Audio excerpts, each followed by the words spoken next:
你知道中国最冷的城市是哪里吗？许多人第一时间会想到素有神州北极之称的漠河，那里曾记录到零下52.3度的极端低温。但实际上，中国最冷的城市并非漠河市，而是根河市。根河凭借更长的寒冷期与更低的年均温，获得了官方赋予的中国冷极认证。我们先来看看它的地理位置。根河市地处内蒙古自治区东北部，是呼伦贝尔下辖的一个县级市，面积约2万平方公里。根河之名源于蒙古语葛根高勒，意为清澈透明的河。这里全年平均气温零下5.3摄氏度，冻结期在210天以上。在中国北方，因为天气寒冷，城市采取集中供暖，大多数城市的供暖期在4个月，而根河的供暖时间从9月1日到次年的5月31日，每年供暖时间长达9个月，供暖时长堪称全国之最。当我们将三维地图视角缩小，很多人可能会有疑问：明明漠河比根河的纬度更高，为什么说根河比漠河更冷呢？主要有2个原因。第一是海拔，根河虽比漠河略靠南，但海拔更高。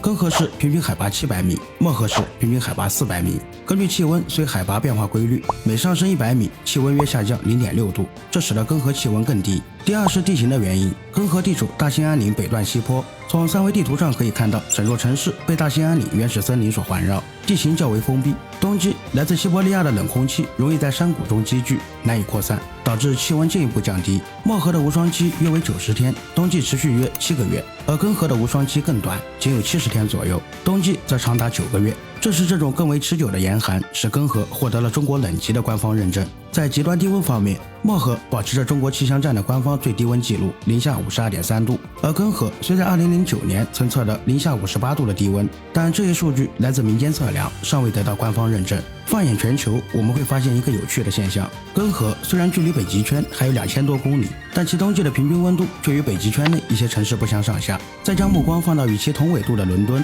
由于受到大西洋暖流的眷顾，以及伦敦平均海拔只有24米，它的冬季平均气温维持在5到10度之间，与根河形成了近50度的温差。这种巨大的气候差异生动诠释了地理环境对气温的影响有多么深刻。在这片极致严寒的土地上，独特的自然与人文景观交相辉映。根河作为额尔古纳河水系的一级支流，孕育出了根河湿地，它与周边几条支流形成的湿地共同构成了亚洲第一湿地额尔古纳湿地。蜿蜒曲折的河道在此纵横交错，编织成密集的水网，四季变换的景色令人叹为观止。这里也是中国最后的狩猎部落鄂温克族的家园，他们传承着古老的萨满文化，神秘的萨满舞至今仍在祭祀活动中延续。我们现在三维地图中聚焦的位置，这是奥鲁古雅鄂温克民族乡，它被誉为驯鹿文化之乡。300多年前，他们的祖先从俄罗斯贝加尔湖畔迁徙至此，世代以游牧为生。1965年定居于杨树林茂盛之地奥鲁古雅，1973年正式建乡。如今，鄂温克人过着独特的山上山下双栖生活。山上，他们保持着古老传统，搭着搓骡子，按照古老方式驯养驯鹿；山下则是现代化生活，还有服务中心、民俗文化博物馆等场所。这就是根河，一个重新定义寒冷的地方。当极端低温与顽强生命在此相遇，当古老传统与现代文明在此交融，这片北纬51度的秘境正在书写着属于中国的极地传奇。